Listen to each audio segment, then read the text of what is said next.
puntong ito ay tunghayan po natin ang panayam ng aming kasamang si Emil Carrion.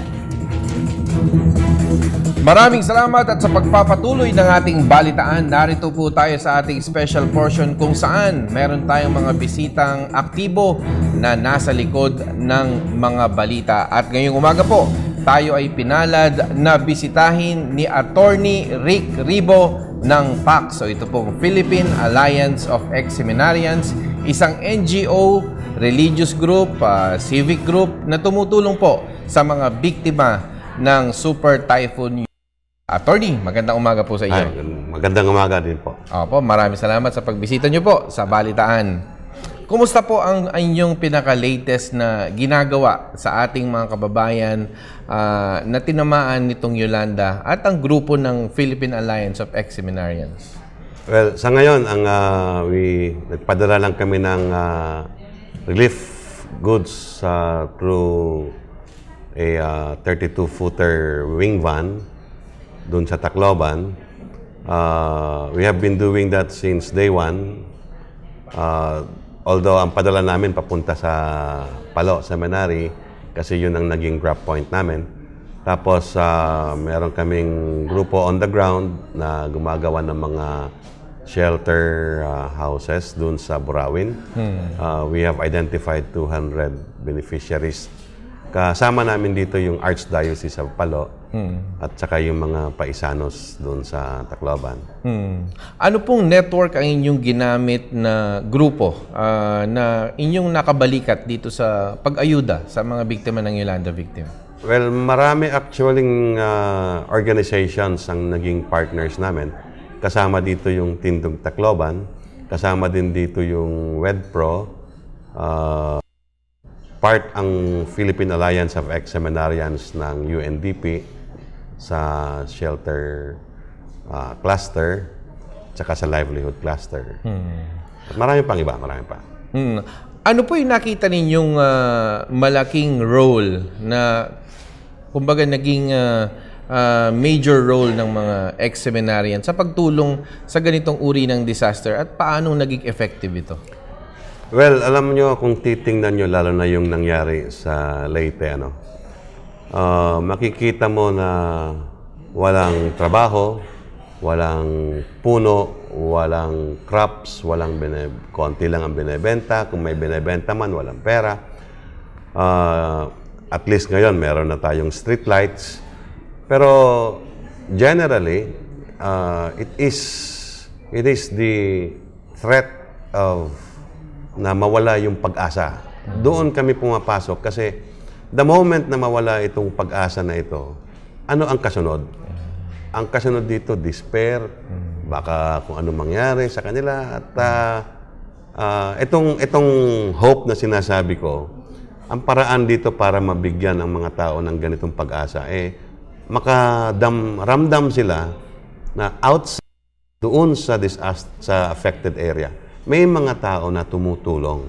At yun lang ang nakikita kong paraan on our part, aside from the actual na makatulong kami doon sa shelter, sa livelihood, makatulong kami na makita nila na mayroon mga ibang tao na gumagawa ng paraan, kahit anong paraan, makatulong lang sa kanila. I'll give you one example. Sa ngayon, sa coconut industry doon, ang Leyte is the second highest producing province, coconut producing province after Quezon. Ang problema, dahil wala na ngayong coconut trees, wala na rin yung byproducts ng coconuts. Yun ang main livelihood ng mga tao doon. So, paano natin ngayon if we fill up yung gap na yon? Coconut will have to grow within 5 years para maging productive, 5 years. Kung hybrid yan, 3 to 5 years. Meanwhile, anong gagawin nila within that period? Okay, so ang problema namin is, ano ang gagawin ng tao? So we tried to seek ways to provide them this alternative. Nakita namin yung intercropping, magtanim ng gulay. Ang problema natin dito is because dahil doon sa alon na pumasok, yung soil mataas ang salinity niya na hindi kakayanin yung mga ordinaryong gulay na kinakain natin.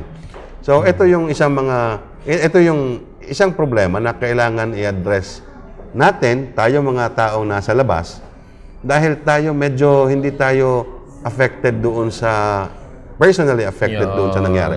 Pero sila, wala tayong maasahan dahil sila din meron hinaharap na problema, personal man, emotional man, na hindi nila kayang gampanan yung pag-fill up ng gap na yon. That's where we come in. Yes. Meron po kayong mga economic potentials na nakita na to start anew, to start on a better path, na halimbawa po ng isang economic zone na nabanggit nyo kanina. Paano po ito?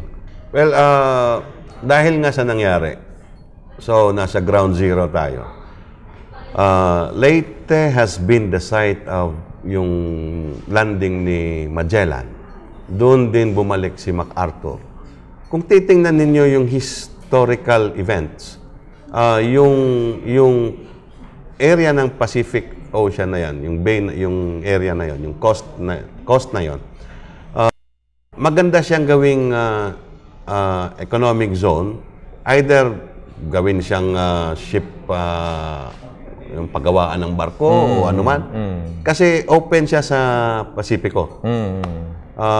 Kung meron sana tayong master plan, master design for the entire coastal area, at least yung pag-construct ng mga houses, makasunod man lang doon sa master plan. So para tayong exegesis ngayon, no? Yung culture, yung history, at yung potential, pinagdudugtong-dugtong natin. Tama yan.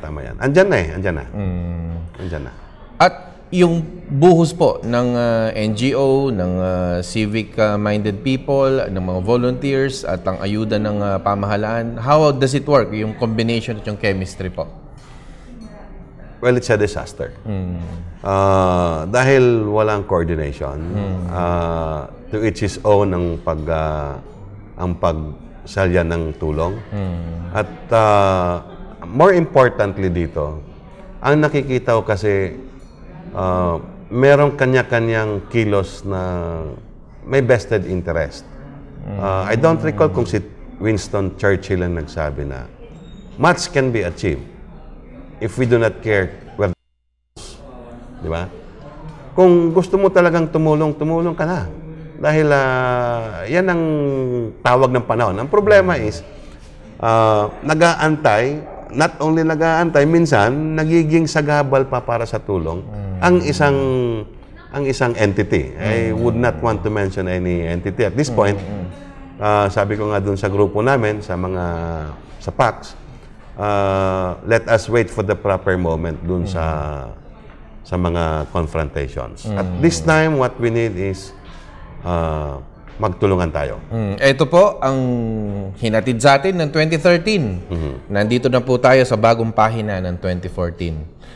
Ano pong nakikita niyong hope, pag-asa, at ipinakitang tapang at resiliency ng ating mga kababayan? At ganun din yung outpouring of generosity. Ano po yung nakikita ninyong magiging future ngayon 2014 para makaahon nito? Ano yung nakikita ninyo? Well, in the immediate future, kung we are talking about 1 year, hindi makikita ng actual, konkreto yung mga developments. Kasi nga, sa dami ng talk about debris, doon pa yung debris. Pangalawa, saan itatapon yun?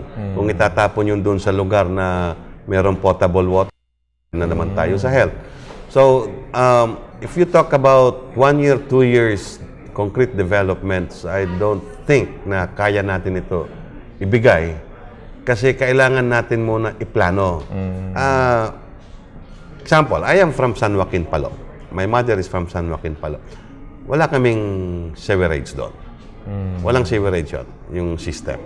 So, these basic amenities, yung basic utilities na dapat ilagay, yun muna siguro ang ilagay. Pero dapat mayroong general master plan, may design. Hindi yung build ka na lang ng build without any design at all. Yun. May problema tayo doon kasi pagdating sa livelihood, for example, ang residents ng San Joaquin, hindi naman ito lahat fisher folks. Meron mangingisda. meron din nagkokopra. Pero hindi sila nagkokopra dyan, nagkokopra sa labas. Yun. So, lumalabas, the area is residential. But it is a good potential for an eco zone, the entire coastal area ng Leyte. Kaming galing sa may Tacloban, San Jose, papuntang Candahog, papuntang Mohon, tapos Salvacion, San Joaquin, Tolosa. Yung area na yon hanggang Mayorga, that's a very wide area para sa isang eco zone. Okay. Lessons learned at ang inyong mensahe. Well, ang aking mensahe ay, I will repeat what I said earlier. Much can be achieved, really, if we really do not care kung saan pupunta yung credit. Tumulong lang tayo dahil ito ay tawag ng pagkakataon, tawag ng panahon, na baka hindi na mangyari na makatulong ka. This is a realization na meron Diyos, may Panginoon. Life is short. So kung ano ang pwede natin gawin ngayon, gawin mo na. At baka hindi na magkaroon ng pangalawang pagkakataon. Sa mga bumubuo ng balitaan, mula sa Philippine Alliance of Ex-Seminarians, mula sa mga paisanos ng Leyte and Samar, kami po ay bumabati sa inyo sa unang anibersaryo ng isang happy first anniversary balitaan. Maraming salamat po si Attorney Rick Ribo ng Philippine Alliance of Ex-Seminarians, isang NGO, isang civic group na tumulong direkta sa ating mga kababayan na apektado ng Super Typhoon Yolanda. Marami pang balita at talakayan sa patuloy ng Balitaan.